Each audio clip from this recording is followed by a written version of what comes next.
And I was like stressing literally probably like for 24 hours on this plane. It was interesting driving an RV on the wrong side of the road. He was really annoying, but I was really stubborn. For some reason I didn't think that babies got jet lag, but... That you want to share God with others, and music just happens to be the way you do it. Welcome to another episode of Oz Table Talk. Well, so far on this show, we've met people who share the gospel with the written word and the spoken word, but today we get to meet a couple who share the gospel through their music, Eric and Monique. So welcome to the show, guys. Thanks for having us. Thank you. That's great. So I'm really excited to dig into your story a little bit, but first, just to give folks out there some context, when someone sidles up to you and asks that all-important question, what do you do? How do you answer that? We usually just say we are singer-songwriters and missionaries. Yeah. Missionaries. Basically. I was going to say, I love the term missionary. So who coined that term, or where did that come from? We actually found it through a friend of ours. Her name's Chandra Band. She's from America. And it was when we were involved in Songs of Ascent over with Light Bearers and Arise. And yeah, she coined that little term to kind of explain the musicians that were involved in Songs of Ascent. That we were called missionaries. Yeah, so it's really stuck. We like the meaning behind it, where it has both music and mission as a focus. That is really interesting, because a lot of people compartmentalize things. They will say they're either a missionary or they're a musician, but to think of them as one and the same is a really different concept, the way most people operate, I guess. Totally. I think it's a really good way to reframe people's ideas on people who are Christian musicians, because so often we try and put people into boxes, and they're only boxes that are framed around our own past experiences rather than maybe what someone's trying to get across in their own ministry. So yeah, that's why we like it. Yeah, that's great. So just to get us on our way, just to learn a little bit more about your story, I'd like you guys to start. We're going to jump around a little bit chronologically, but just to start, how did you guys meet? I believe there was something to do with a rubbish bin. I'm not clear on what the story was, though. Basically, I used to be a missionary in Ukraine, and I came back to Avondale College, and they were doing like some interviews of some different volunteers from the year before, and Eric saw me up the front there. Then later that week, we were both in the library computer room, and he was sitting next to me, and he started a conversation with me, asking me for some help with a computer, which is hilarious now because he's actually really, really good at computers, and I know nothing about them. So he was just finding an excuse to start a conversation. And when I introduced myself, he's like, "Oh, yeah, Monique." I'm like, "You know my name?" Yeah, so it probably wasn't the best introduction. I mean, she was a little bit freaked out, but it's only because she did a presentation at the front that I knew her name, so probably shouldn't have led with that, though. But we ended up talking for absolutely ages. I think it was like over an hour or something that first time, and then Eric left and he tripped over a garbage bin and rubbish went everywhere, and it was absolutely hilarious, and I was trying to hide it because I thought he would be embarrassed, but way to make a first impression, Eric. I know.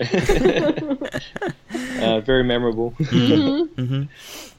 Oh, that's great. So you said that you were both at Avondale, so obviously you were doing something before your music career. So what were you guys doing before music was the new path? Well, I was a high school teacher at Avondale. I did English major as well as communications in secondary teaching. And so I was teaching in some different Adventist schools in Melbourne, all different subjects from English and geography to history and Bible and religious education. So yeah, a whole heap of different stuff. I loved it. That's really cool. Yeah, no, I was studying theology and ministry. Yeah, we were both teaching, and I was teaching and Eric was doing youth ministry type stuff in Melbourne. And that's when we first got married, and he was kind of working at two different churches, Springvale and Leongatha, and that's how we first got started. When did you guys make the shift to music being the career? It's a very long-winded story how that happened, to be honest. That's all right. So I was That's what this show's for. I was teaching in Melbourne, and Eric was doing his youth ministry thing, and we kind of realized that even though we're working for the church, there was something missing. And so we started to pray and think about it. And in the end, we went and volunteered over in Ukraine. And it was a really big thing for us because we knew that God wanted us to go and take a year off from our jobs. But we didn't really understand exactly where he wanted us to go with that. But we just wanted to see where he wanted to lead our lives, not to create in our own minds what we thought his will for our lives were. So we quit our jobs, which just happened to happen just before the 2008 financial crisis. Yeah. Right before then. And so it was kind of like, well, there's no turning back now. We're just going to have to trust God. And we thought the best idea would be to buy a one-way ticket to Ukraine to volunteer. And now when we look back on it, we're thinking, man, that seems stupid. But at the time, we just knew that that was the right thing to do, and we felt this amazing peace at it. So why Ukraine? You had been there before, did I hear you mention before? Yeah, so I had was been that there the attraction, before. Or? We were praying about it, and we actually got emailed by them over there. They were really desperate, actually. They were looking for some people who could teach English as well as do ministry in the local church. And so we prayed about it, and that's kind of the door that opened up for us at the time. What also sort of led towards the volunteering path was that year I was listening to a lot of sermons on faith, and I was sort of realizing more in my own life that I'm so comfortable in church. You know, I've done this thing where I've grown up in the church, and have I really been really active in my faith? And I guess it depends on your perspective, but from my perspective, I felt like I wasn't as active as I could be for God. So I was listening to a lot of sermons on faith, and in particular, there's a preacher in South America that did all these amazing things for God, and he would step out in faith, and, you know, the Lord would provide him with things to help him buy a radio station and all these type of things. And I thought, oh, wow, wouldn't it be incredible to do something like that? So that's sort of part of the influence, I guess, for this year away. So how long were you guys in Ukraine? We were in there for 6 months. And then we started thinking of, well, what's next, God? Where are we going to go? And he ended up leading us towards going to a Bible college, and we ended up going to Arise, which was a difficulty in the first place because we had a one-way ticket to Ukraine, and at that point when we're looking at going somewhere else, we only had a couple $100 in the bank. And to go to Arise, it meant we needed to get to America. We needed to pay for Arise, which at that point I think the US dollar was like something like 60 cents or something. It's pretty bad. Yeah. 60 is worse than what it is now. Like, it was pretty bad. So any of the fees were going to be double nearly what they would have been. And it was like thousands of dollars, right? Yeah, I think we needed something like $15,000 all up. Plus tickets. It's crazy. And you've only got like a couple of $100, and so you're saying, we're going to go and spend 15 grand. So basically. Okay, so how did God work that out? So it was interesting. All these sermons that I was listening to on faith, a lot of the things that would happen for this missionary in South America, he would pray about it, and he'd let people know. He'd write out a newsletter or announcement, and God would come through with the money. He always used to preach about, God owns all the money. We don't own anything. And I was really impressed by that. So we thought, okay, it's working for him. Why don't we just write a newsletter and we'll just send it out to our family and friends and see what happens. So we actually applied for the Bible college, which is called Arise, and we applied for that and put in the application without really having the funds to pay for it yet.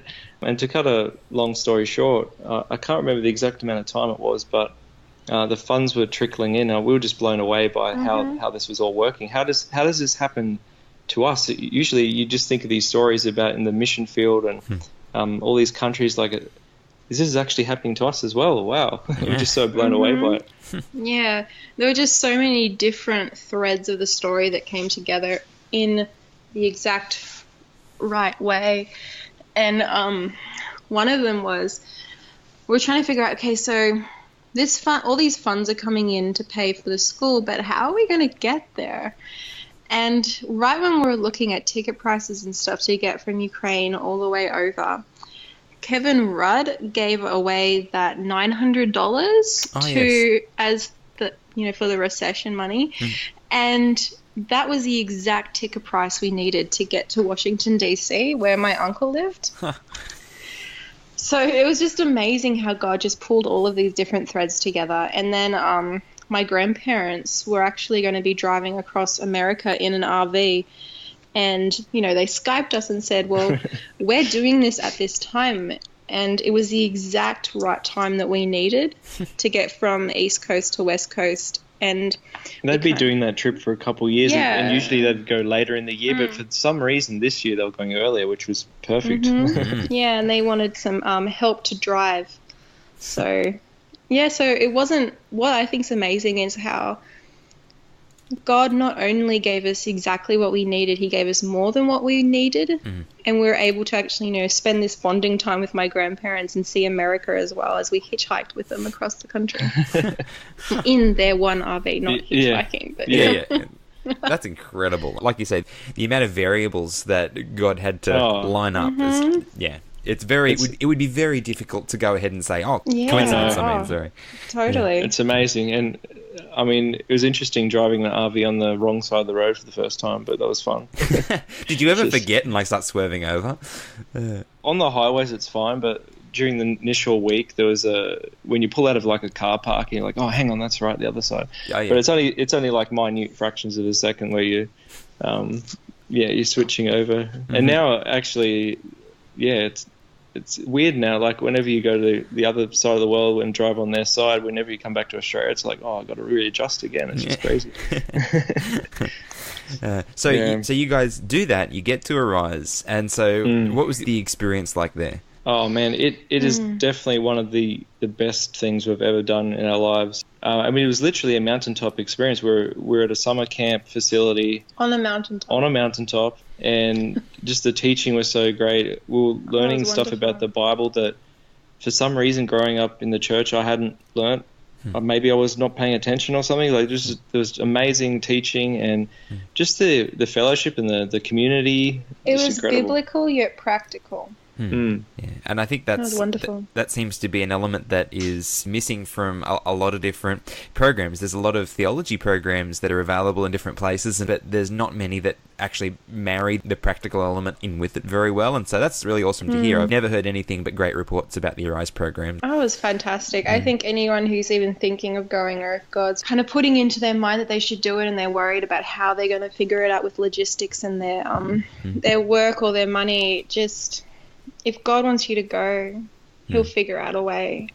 So how do we then get from Arise to being missionaries? Well, it started at Arise. So our class was very musical. 50% of our class was from other countries around the world. And for some reason, we just had a musical class. And with the evangelism program that they were running towards the end of the teaching period, they decided to have this community concert. Bunch of people in the class were learning different songs, and at that point music was kind of just a hobby. I like to write songs, and you didn't really sing too much. No, I don't know. I grew up in a musical family, and my mom's a music teacher. My mom and dad, when I was a baby and my brother was a baby, they actually was in a music group that went to different churches. But me, myself, singing in front of people it was just horrible. I just didn't like doing it at all. And so Eric was practicing for this concert and one of his songs, and I was just sitting there, just hanging out with him. And I got a little bored, so I started just humming some harmonies. And one of our friends from Arise, he came through the door and he just got really excited. And he was like, "Oh, you guys are singing that at the concert. It's so beautiful, And we were like, "Oh, yeah, Eric's singing it." And he's like, "No, you guys should both sing it." And I was like, no, it's just Eric. And he kind of kept annoying me for quite a while, trying to get me to sing with Eric. And every time I was like, no. And so basically he was really annoying, but I was really stubborn. And in the end, I was just like, if I sing, will you just leave me alone? So I sung and he left me alone, and it was petrifying. I was so scared. And I just remember praying before it. And as soon as we got up there, all the nervousness just like flew out, just disappeared. But as soon as I got back off stage, I had to collapse in a chair. I was like so exhausted. So from singing that at the concert, our teacher David Ashrick said, "Hey, I'm going to this youth conference at the end of the year, and that song that you just sang, which happened to be He Knows, that will work really well with my sermon as a appeal song." Appeal song, and so we thought, wow, it just came out of nowhere, really, and then. Well, we also didn't know how we'd pay for that. Yeah, true. We had to also pay to get back to Australia. But another person at Arise, he was also asked to do that. His name's Josh Cunningham. He was another student there, and he was also asked to go sing a song at GYC. And so we basically, us three, decided to meet once a day and just pray about God's direction and what God wanted us to do and what God wanted him to do, because he was also thinking about some other things. And in the end, all three of us ended up going to GYC, and God made a way for that to happen. And it was at GYC, after we sung the song, that David got us together with some other musicians. At 3 a.m., mind you. At 3 a.m. in the morning. And we all started It was the last night. Everyone was wanting to hang out. And we all started to discuss an idea of doing music as evangelism together. Doing these word song programs with evangelists speaking with music interdispersed, as though the music was actually preaching as well. And so that was kind of the beginning of something called Songs of Ascent that we ended up doing with this bunch of missionaries for the next 3 or 4 years. Yeah, and it's still kind of running now. We're still part of it now. That's kind of how we began into music ministry. It's something that we didn't really try and find. It's just something that I didn't expect it think at of all. it, really. So if Monique, if you were so stressed at the first time, I mean, GYC, it's not a little event. GYC is a massive event. So just like walk me through that. Like you step onto the stage, and what goes through your mind at that point? Well, we had to get on the stage first, because anyone who's heard David preaching knows that he preaches for a very long time. And usually goes overtime. So we were like out back and just waiting. And so like my nerves were rocketing straight up into the sky, just thinking, David, why can't you just stop? But it was a great sermon, but I couldn't hear it. You'd almost wind down. You'd almost wind down. You'd just get, okay, we're about to go, and then there we go again. Yeah, still going.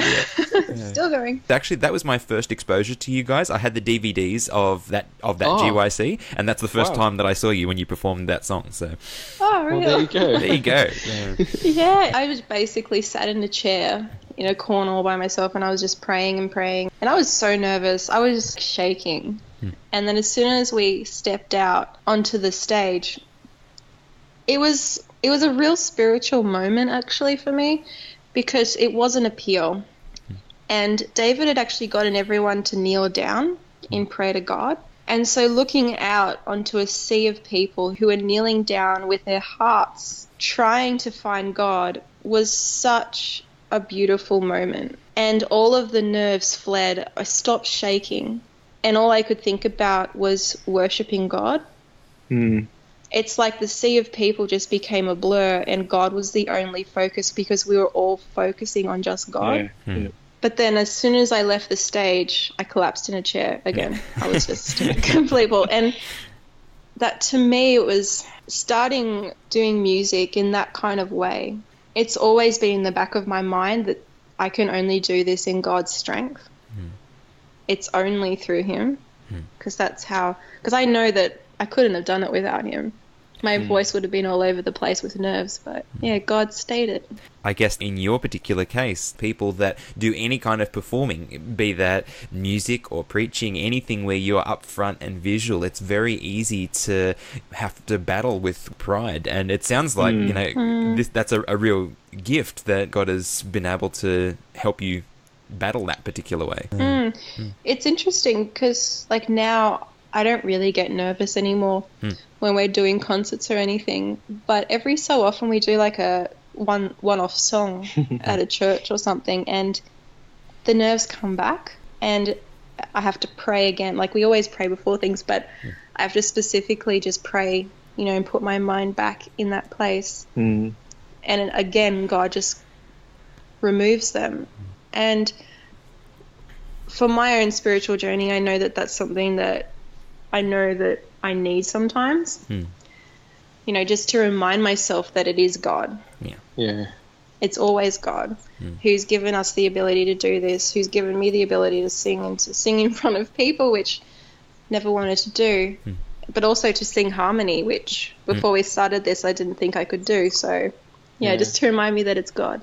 You're so right. I'm just really thankful for the foundation and the strong focus of evangelism. Like, that's kind of that's the mission. Because you're right, getting up in front of people, if you don't sort of have a greater goal than just to entertain people, then it's very easy to, I mean, it's all about yourself, right? But because you have this foundation of like, no, I'm trying to reach people for God, then it's, I'm just really thankful that that's the way we sort of got brought into this. Yeah, it's just really helpful.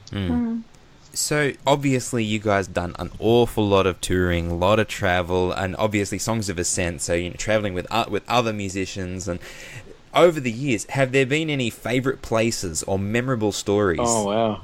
Oh, man, there's so many stories. So many stories, and we were a little bit slack about like keeping a very consistent journal. So, I mean, we've got plenty of videos, we've got plenty of photos and stuff, but man, there's so many good stories. Let me just let's just pick a couple. The most favorite place I've ever had to tour is actually Germany. And I don't know why. It's just, there's something about that place. We've been there a couple of times now doing music ministry, and it's kind of become like a second or third home in a way. Like, it's just got such beautiful people who are just so earnest, and they love music. And it's not a country like Switzerland or something with like absolutely massive mountains, but it's just got such a beautiful, what's the word? My baby brain's kicking in here. Atmosphere, I would say. Yeah. It's just a wonderful country to tour in, wonderful people. Yeah, I really like it. As for most beautiful places to tour, Switzerland and Austria or Norway. They're just crazy, beautiful. Man, if all of heaven's like that, or even better, I just can't even imagine it. Like, whoa, so amazing. Yeah, I mean, definitely, I'm a big fan of mountains and stuff, and just being able to drive through those places, just incredible. But it's been really good to tour overseas. It really widens your view on life and the world and stuff, and it's really cool to see how other churches work, and just that appreciation for music and God. And, that's also been a pretty amazing thing that God's opened up the doors for us to go into many different denominations doing this music ministry. And so it's been a really interesting thing being able to do the same type of music ministry in many different denominations and see how God works through that. That's great. Any particular stories that stick out from that sort of work? There was this one church we went to that just stuck out of my mind right now. A lady invited her friend who wasn't particularly Christian to this church concert. She wasn't wanting to go. She ended up coming, and about a quarter of the way through the concert, she burst out in tears. And she walked out the back and, you know, controlled herself, and then came back in, and she was crying the whole time, just silently. And I don't know, from the front, it's quite hard to keep your focus when someone's doing that, because, I don't know, my heart goes out to them. Yeah. And at the end, she came up and she just gave me this massive bear hug. Like, initially, she just gave me this massive hug, and I hugged her back, and then she drew back, and she's like, I don't know if I believe in God, but God, like, used you tonight.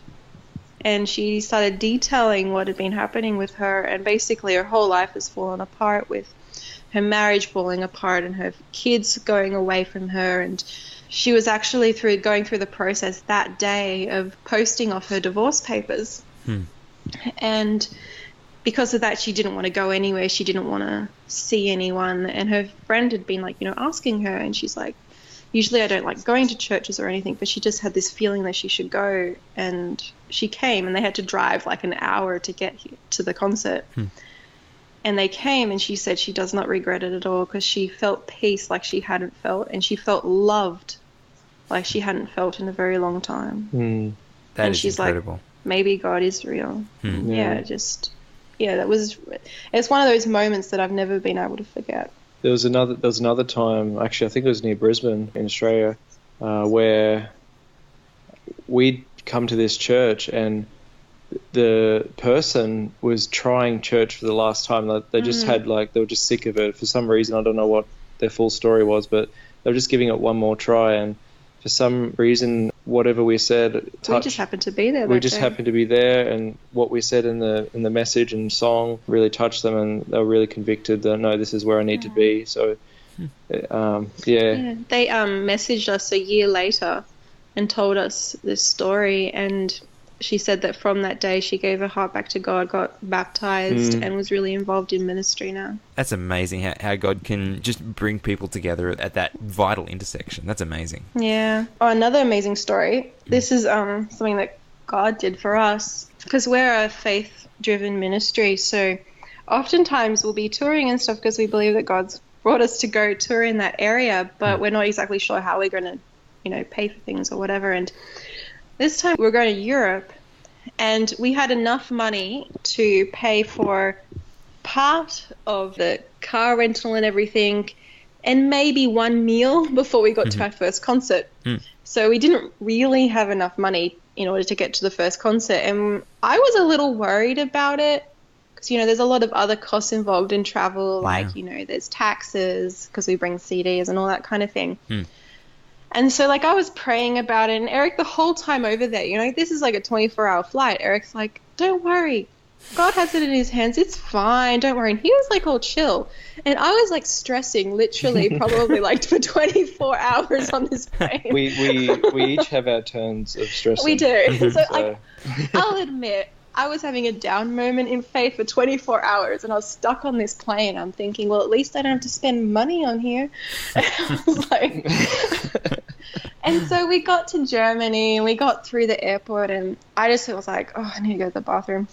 So I went to the toilet, and when I was in there, I just had this moment, and it was like God was saying, why don't you trust me? And so I just prayed. I'm just like, God, I have no idea how you're going to do this, but I'm just going to thank you for looking after us. And I'm going to thank you for giving us the money that we need in order to get to the first concert, which was in a different country. We had to drive there. I walked out. We walked straight to the car rental. And the car rental was, the amount they made us pay for the whole car rental was, $400 less than it what quite it significantly said. Less. Yeah, there was this some kind of airport or something tax that was on our forms that they didn't make us pay. Oh, no, you don't have to pay that. And so we had $400 extra just out of nowhere. And it was what we needed, to get for quite a bit. And I was just sitting there going, oh, God, you just always have a way. Even when I'm wasting my time stressing, you're just already oh, don't worry about it. I already got away. You're fine. What keeps coming back to me all the time is how we see God work in our lives all the time, but we always doubt, even though he's done amazing things in the past. I keep thinking back to the Israelites. They saw God do amazing things like parting of the Red Sea and all this incredible stuff to save them. Yet, we just forget. It's so easy to just forget what the Lord has done, and just to want to feel I've got everything under control, and it's just, man. And then he comes through again and again. Totally. So obviously, having done a lot of traveling prior, now you have welcomed a new member of the family. You've got Ezra. That's it. Yeah. Yeah. Who is asleep right now? Or no? According to the baby monitor, he is hanging out, kicking his legs in the air, and happy so far. Okay, well that's good. That's good. Yeah. So how has travel been with a baby? Because my son is 7 months old, and I know that I avoid travel like the plague. So how are you guys going with that? Well, we kind of knew it was coming. So when we first had him, we tried to push ourselves. Yeah. Even though we tried to didn't get want out, to. even though we didn't feel like it. Mm-hmm. But the first road trip we went on with him, he was 3.5 months. We had to drive up to Queensland to start our tour, and from there until 2 weeks ago, now he's like, 6 months, we were on the road for so it's nearly 3 months. Yeah. I like to say that it was easier than we thought it would be, but it was difficult. We have been blessed with a baby who he's pretty chill. He's got a pretty flexible persona so far, and he's a pretty easygoing baby who loves people, and he's more happier when he's actually out doing something, if he's done something in a day, than if he just stays at home. So I think that actually has a lot to do with it, that it's easier than we thought it would be. But good. Yeah, it has been difficult. We would usually take a day and a half to drive from Melbourne up to, Gold Coast, but it took us 2.5 days or something. And everything just takes longer. Everything just takes longer. Yeah. I mean, it takes longer. You have to think more about, trying to figure out naps to when your concerts are, and make sure that the baby's happy and he's been looked after and he's had a nap or he's going to have a nap. And there's just a lot more to think about. I find that I don't get to talk to people as much before or after concerts, which is difficult for me because I love talking to people and hearing their testimonies and, connecting in that way. But, yeah, it's a different season. So. Yeah, it's a different season. We're taking one day at a time. Our roles have sort of changed when we arrive at a church. We're kind of, both doing stuff, but now it's sort of... More Eric. I'll do most of everything, and Monique will be with Ezra trying to get him asleep. See, when we first did this tour that we just recently came back from, at the start, he was going to sleep usually for most of the concerts, which was really very convenient. At least a good half of the tour, yeah. He would sleep on me, I would just baby wear him while we were singing and stuff. But that sort of transitioned to being more energetic and awake, and so... Jet lag had a big... until we went over to America, he was pretty much doing that. For some reason, I didn't think that babies got jet lag, but I don't know why I thought that. But anyway. They surely do. But when we're touring locally in Victoria, Monique's mum is a great babysitter.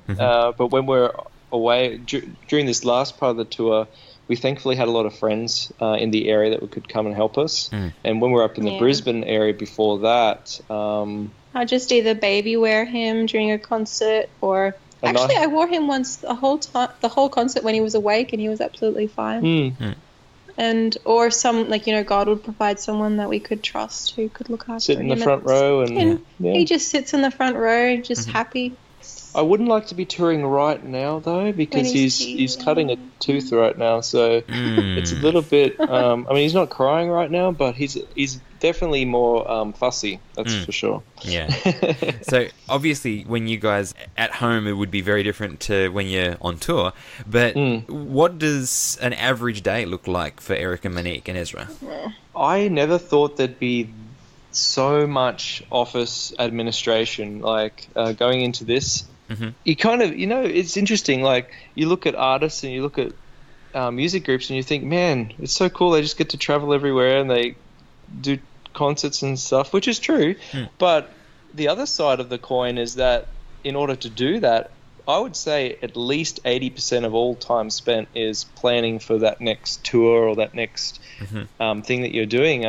There's just so much booking. So we do a lot of everything ourselves. So it's all DIY. So some days we'd be booking a tour, which is a lot of emailing back and forth. Days where we're more creative and try to write songs, and which has happened quite a bit less since having Ezra. Just our time's so much more divided.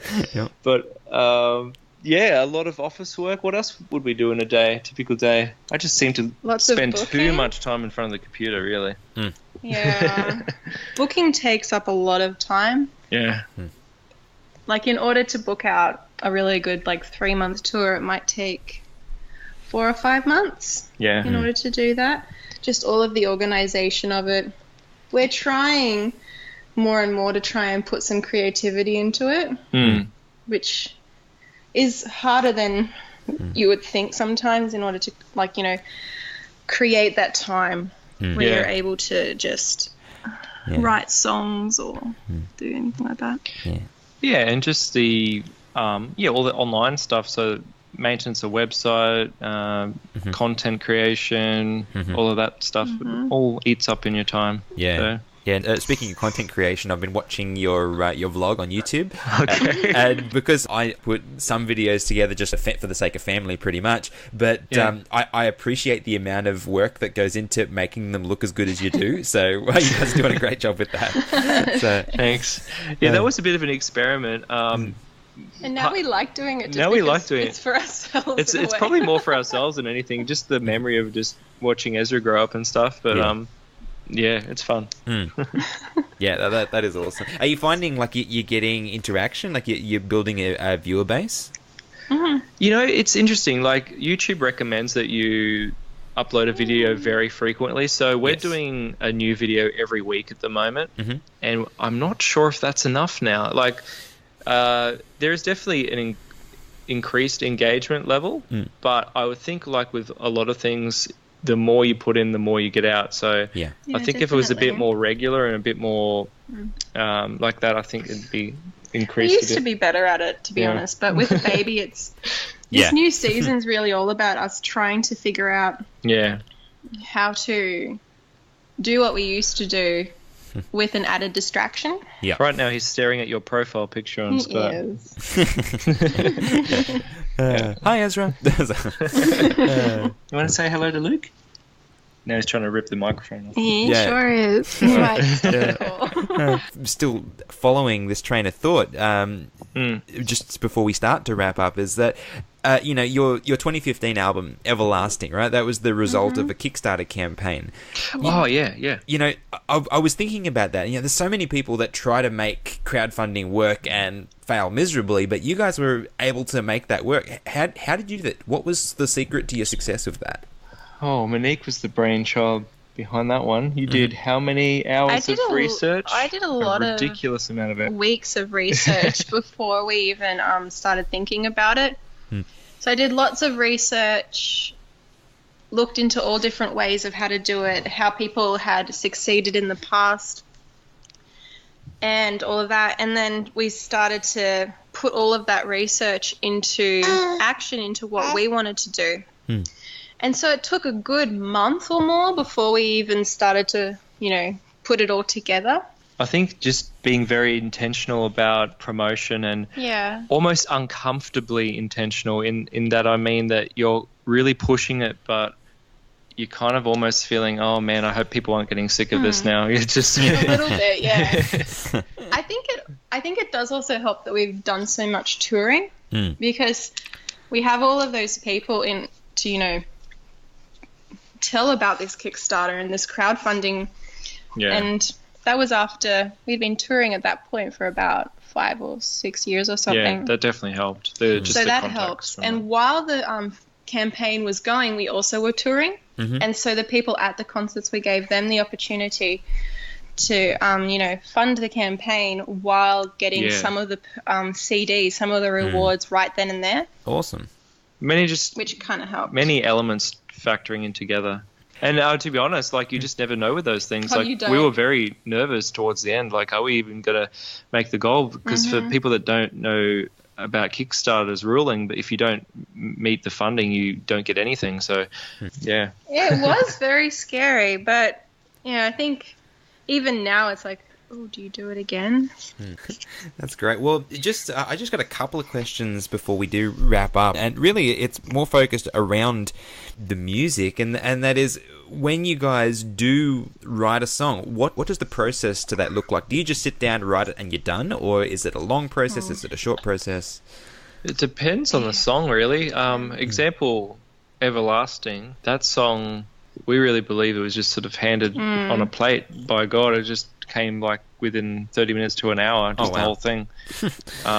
But that doesn't happen. We've never changed it. That doesning happen regularly. It's just sometimes you might, usually it's the music that comes first. So they kind of come symbiotic, like kind of at the same time. Like, you know, there'll be a melody that Eric will find on a piano, and then from there, the words and the music kind of revolve around each other. We kind of write it at the same time, so that both the music and the words go towards the same theme, kind of create that same atmosphere rather than fighting against each other. Yeah, we're really big fans of melding scripture with songs, so having those themes in the music. Like there's a song "Honor the Lord," which is almost practically word for word from the Bible verse.